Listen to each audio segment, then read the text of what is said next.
Hello and welcome to Cloud Fantasy. On today's program, we will cover the 2011 NFL Week 8 picks. So this week we kick off with New Orleans at St. Louis, and we have a Saints team fresh off a 62-7.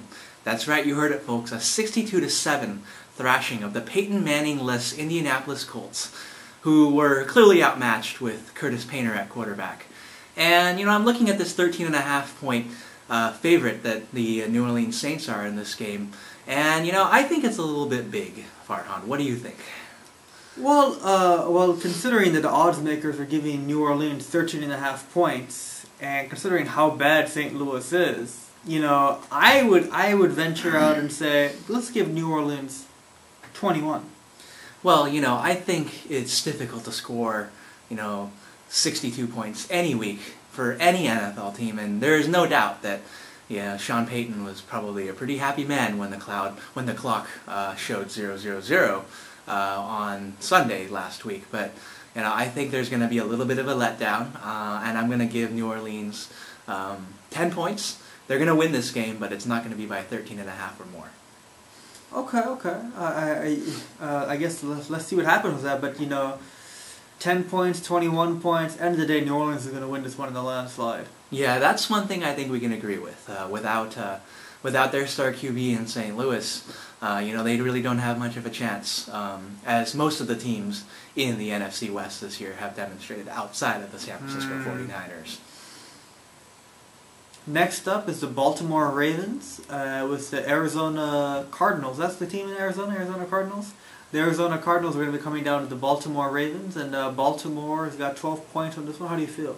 I think this spread is a little bit big. We saw that, the Baltimore Ravens struggled to get a first down through their entire Monday Night Football game last week. They didn't get one until, very late in the first half, if at all, and, it's just what it ended up being was, pretty much of a laugher. Arizona's not a very good team either, but, what happens in this league, right, is offense wins games and defense wins championships. I think in this one-game microcosm here, we're going to say that defense wins the game. And I think it's not going to be a 12-point difference. I think it's going to be a lot smaller than that. I think Arizona's going to hang in there. And I think I'm going to give Baltimore the win. And I think Arizona will keep it close, and it'll be a touchdown to a touchdown plus a field goal. Well, I'm going to give Baltimore 14 on this one, but I just feel that Arizona is a joke of a team. I know when the season started, they were going to be decent. But their quarterback has not proved, Cobb, I think that's how you pronounce his name, he has proved not to be the same player he was in Philadelphia as a backup, because he doesn't have the same system with the Arizona Cardinals, and so the quarterback's a joke. They've got two kind of okay running backs. Fitzgerald is still Fitzgerald, but if you look at his numbers, they're not that good because the offense sucks this year. So I think Baltimore's going to win this one in the laugher. They'll definitely win by 14. Next up, we have the Miami Dolphins traveling to the New York Giants. The Giants have 9.5 points in this one. How do you feel, Albert? I think that Miami's going to win. No, I'm kidding. Miami's not going to win this game. Of course not. What do you think they're going to win this game? I think I'd be waking up inebriated the following morning if I thought Miami's going to win this game. I think the Giants are going to win this game. And I think I don't know about that 9.5 point spread though. The Giants, they've been off and on this year. And we know what Miami did last week, blowing a 15-0 lead versus Tim Tebow and his men over there in Denver. I really don't think there's much to say about this game. This game's kind of a laugher. It's gonna be New York. It's gonna be ugly, and the New York Post is gonna have a really interesting headline on Monday morning. That's pretty much all I have to say about it. I think the Giants take it though. I have the Giants winning by 7. Not because I think the Giants are good, not because I think Miami is that bad. I just think Miami doesn't even really want to win this game. I'm telling you right now, the Miami Dolphins... Are they sucking for luck? Indianapolis Colts are sucking for luck. There's no question about it. And if you're the Miami Dolphins, looking at the talent on that roster, yeah, I mean, there's pretty much no other. What are you going to do? You're going to win 2 or 3 games or win 0 games and have a chance for luck? If I'm a Miami Dolphins fan, I think I'd like to see my team win 2 games or something to drink to every Sunday night, isn't there? 2 games? Yeah, why not? It's more than 0. You would rather win 2 games instead of winning possibly 8 to 10 games for the next 10 to 15 years? Well, who's to guarantee that Andrew Luck is the future? Well, at least having a chance. And winning 2 games doesn't mean anything. They all thought Jamarcus Russell was going to be the future in Raiderland. Let me ask you a question: Would you rather win 2 games this season and not even have a chance in the future? Or would you rather at least have a chance of winning something? You just want the opportunity to win something. But what about the morale? We talked about this last week, didn't we? Morale? If you're winning 2 games, there is no morale. If you're winning 2 games, it's better than 0. At least you have something to go and give the game ball to at the end of the game, right? For the wins. Well, here's the thing. I think people are worried about it. If you're just like, okay, it's one thing to lose now, but if you're losing now and in the future, that means we're just screwed for life. We want there's some hope, some light at the end of the tunnel. But you've been saying yourself, any given Sunday, right? It's true, any given Sunday. But I'm saying you want to have some talent, a solid foundation to win something at some point. Winning 2 games out of 16, nobody's popping champagne after that. Well, you never know. I mean, there could be a quarterback that's taken in a later round. Tom Brady was a 6th-round pick. Joe Montana was a 4th-round pick. It's possible, but not all of your 1st-round picks pan out, do they? That's true, but those teams are also stacked with other talent. Every single championship their 2 teams won, they had a lot of other talent than just those 2 guys. That's very true. That's very true. Anyways, let's move on. We have Washington at Buffalo, and this game got a little bit of a Canadian twist in it. This game will be in Toronto, and Buffalo is a 4.5 point favorite here on the Washington Redskins. And this is an interesting game, Farhan. I think this 4.5 point spread is a little too low for those Buffalo Bills. The Washington Redskins haven't exactly impressed anyone this year, and the Buffalo Bills, well, they've been resurgent. They're not in front of their home crowd at Ralph Wilson Stadium, but I guarantee you we'll see a lot of Canadians showing up for this game. And I'm going to give Buffalo this game by 7 points over the Washington Redskins. Well, I too am going to give Buffalo this game by 7 points, because Washington, I never respected them to start the season. Their running back has gone down. The coaching has gone to hell. And they've even benched their quarterback, Sexy Rexy, as they used to call him back in Chicago, the Bears. And Buffalo, I know they just re-signed their Harvard quarterback to $100 million. Was it a $100 million deal? No, I'm sorry. To a deal that pays them, I think it was a 6-year, $60 million deal, so a $10 million average deal. Fitzpatrick, exactly. But the problem there with Buffalo is, for the last few games, he hasn't had any of those, how would you say, long passes. So once you take those deep balls away from him, what do you really have left? So I question Buffalo's decision to re-sign him for so much. But they have a really, really great running game, as you well know. Yeah, Fred Jackson is a good running back. So I give. He's on my fantasy team. He should be on yours.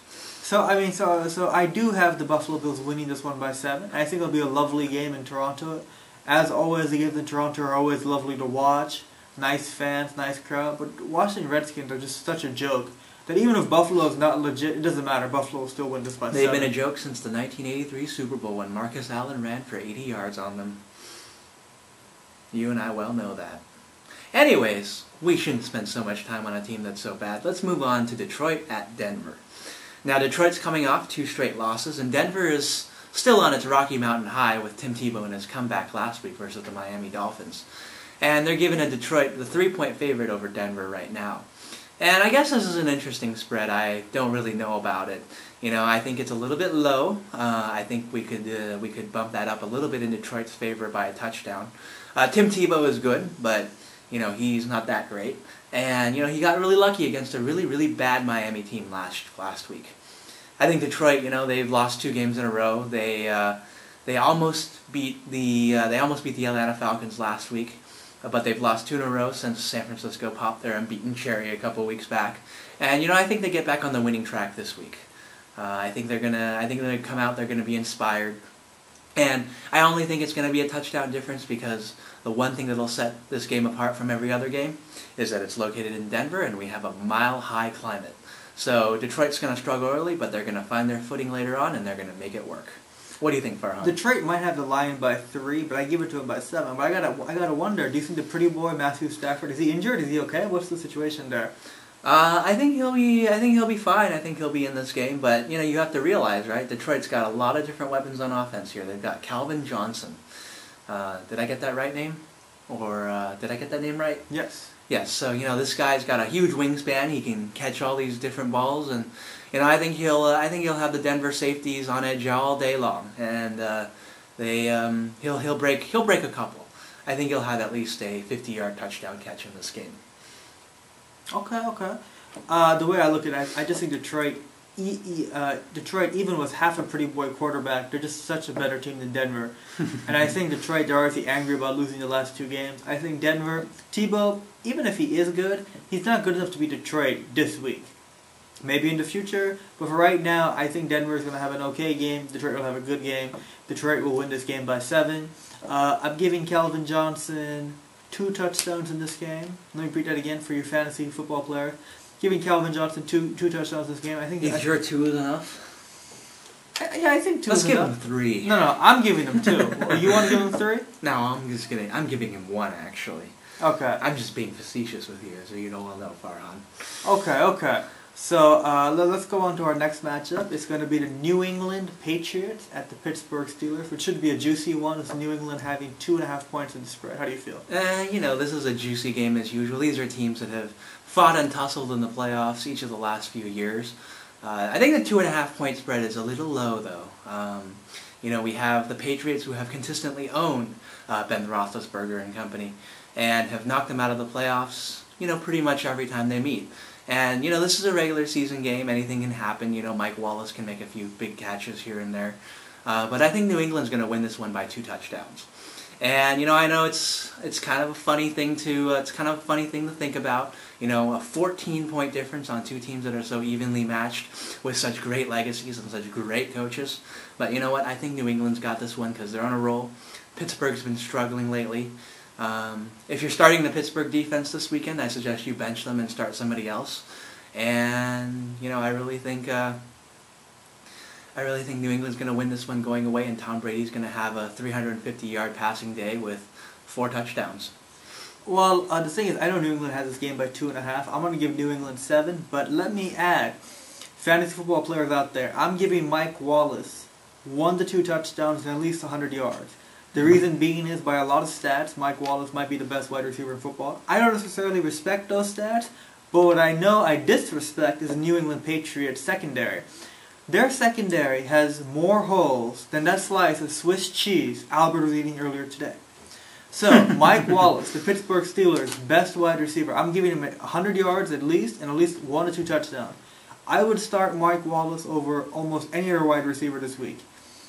But you know what? I think Tom Brady, he's always got the magic on him. He does. And when that guy is on, he is on. Will Chad Ochocinco ever turn it around with the Patriots? I don't know. We all thought that he would do really, really well this year. But, I haven't heard a peep out of him. I guess Bill Belichick doesn't let him tweet anymore, does he? That might be the case.